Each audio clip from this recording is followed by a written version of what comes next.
Hey guys, JHoyt here. Before this video gets started, we've been making it known that the vast majority of you guys are not subscribed. So make sure you go down below, hit that subscribe button, turn on those post notifications so you never miss an upload. And don't forget, you can always change your mind later. But now that we're back in the playoffs, this is going to be episode number 18 of our franchise mode with the Detroit Red Wings. Can we finally get to that second round and win another matchup? Can we make it all the way? Stay tuned to find out.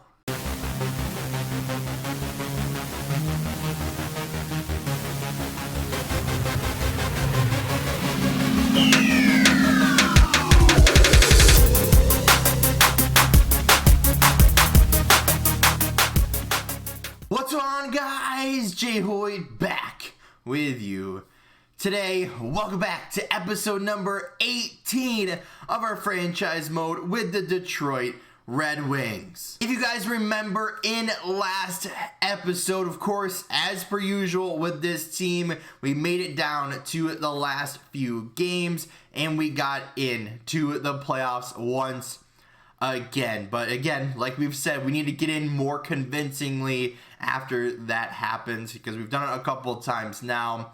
Well, here we are though, at the start of the playoffs. We're in round one. If you remember from last episode, we're facing off against the Philadelphia Flyers, and due to a little bit of an accident by me, we accidentally simmed game number one. So technically, we currently sit 1-0 in the first round, and it kind of sucks because I went to advance the day from when it was on the Pittsburgh game, our last game of the regular season, and yeah, it skipped 2 days and ended up simming through the Philadelphia game. So either way, we're going to keep rolling with it as it is. This is going to be the entire playoff run here. But of course, as we usually do, let's give you guys our scouting report on the team that we are facing. And if you guys remember back to last year, was last year, year before, when we faced off against the New Jersey Devils, that team was absolutely stacked from top to bottom. This team, though, little bit weaker, not by much, but a little bit weaker. So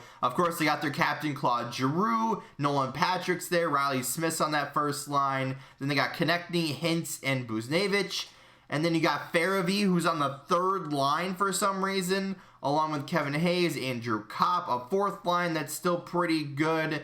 I look back at their defense, Provorov, D'Angelo, Sanheim, Myers, Schmidt, and Nudavara. So they got a pretty solid team here still, and in net, Robin Lehner. So, they got a pretty solid team, and of course, we're up 1-0 due to a little bit of an error on my part. But let's hope that that first game kind of propels us forward. If you guys remember also that we are missing our starting goaltender. He's out with an injury, I think for like the rest of this month or a month or two or something like that. So we're rocking with Dostal, right? He's going to be our starter through the playoffs. But enough yapping from me. Let's get through these games and see what happens. So 2-0 on the cards here.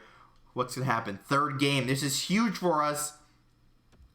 1 goal loss. That's all right, though. Still up 2-1, right? Our last 10 have been good. Still up 2-1. Let's keep it going. Game 4. Loss. Okay, 1 goal game now. We'll take that. I mean, it's a loss. Now we're even up 2-2, so now it's a best of 3, right? We need this to happen, right? Away game, we've done well. Ooh, that's a big old loss. We're down to our, I don't want to say our backs against the wall game, but we're back to the backs against the wall here. Let's simulate it through this screen here and see what happens here. Let's give you the all events to show what's going to happen. Who is that? I think that was Radulov getting the first one on the board. Not what you want to see, especially when, if we lose this game, we're out. So, not what we want to do here, but let's keep it going though. 5 minutes left. This can't be our final game. It just can't be, right? 1-0 game going into the second period. Let's keep it going. We're out shooting them, right? Oh, we saw a goal there. Who was the goal?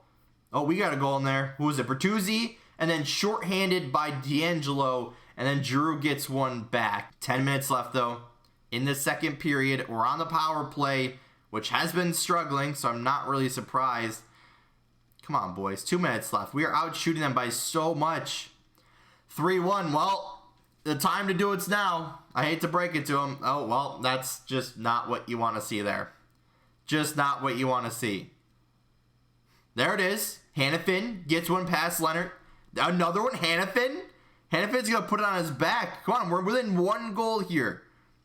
Let's keep it going. 5 minutes. Let's get one back. That's not what we want to see.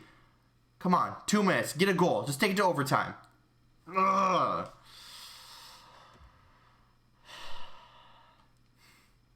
Man, that's just not what you want to see. Hannafin did all he could to get past the first round, but just didn't come up when we needed to. I mean, we went up 2-0, which was absolutely huge, but then we just fell, right? As soon as, because we were away first, I believe, right? Yeah, we had 2 wins in their own barn, and then 4 straight losses. I mean, yes, though, 2 or 3 of the games were 1-goal games, and there's one kind of blowout game, but how do we go from winning the first 2 to losing the next 4? Man, that is tough. So I guess we'll watch the rest of the AHL playoffs. Let's go turn off injuries so we don't have to worry about them.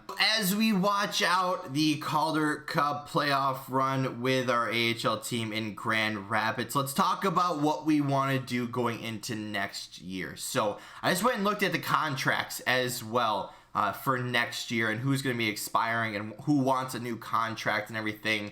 And we offered 2 people extensions, right? Adrian Kempe and Sam Steele, right? Those are 2 forwards that I feel will definitely benefit our team, right? Kempe is an 88 overall or something like that. So he actually wanted a really, I don't want to say reduced contract, but a contract that isn't horrible, right? I offered him 5 years at $5 million at an 88 overall, remember, 88. So a little bit of a discount, right? He came off of a $2.5 million contract at an 85 overall. So he's grown with us, right? Sam Steele, on the other hand, he wanted a 3-year deal. We offered him $2.5 million. He did want $3 million. So I'm hoping he just wants a little bit less, but still, he did well for us this year, and it helps out with our top 9 forwards, right? Kempe can move up and down the lineup. Steele, if we needed to, probably could as well. And you guys will see their results upcoming here.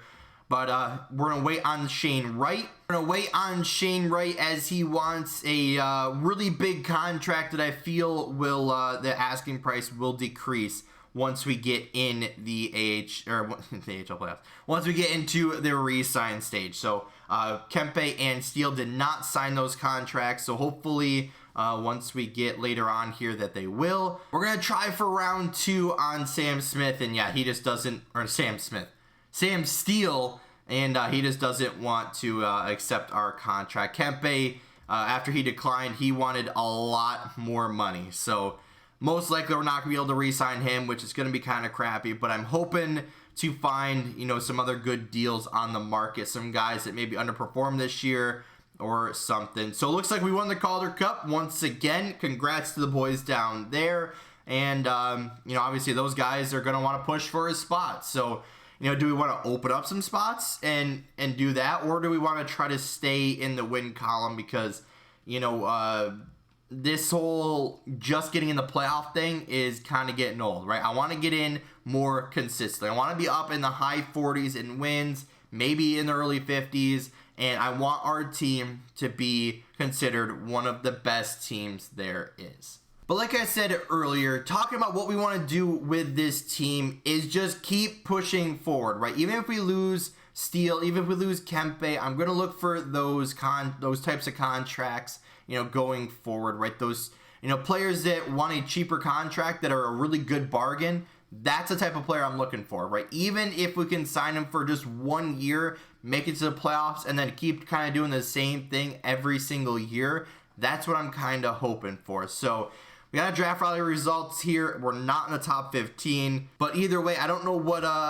what picks we have, but hopefully regardless of what they are, we can draft someone good and hopefully have a relatively, I don't want to say boring offseason, but a relatively neutral, just kind of maintain our team and look for those really good bargains, because we have a good top 4 on defense. We have a goaltender that his overall shows he can be a good goaltender, and we have him for an absolute bargain for another year. So our forwards as well, we have a really good top 6. You know, if we could just add in and fix whatever our problems may be, special teams, scoring during the regular season, I think we'll be okay going forward. And, you know, we need to make it to the playoffs every single year from here on out, or else it's going to be considered a failure. But with all that being said, guys, that's going to be it for today's video. A rather disappointing one. Obviously, it was a really quick one as well. But next video, like I said, is going to be the off season. Can we continue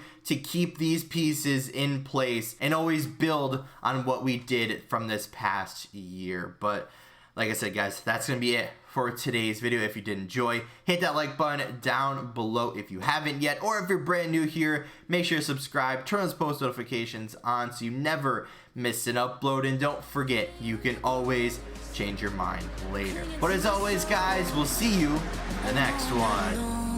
In the shadows.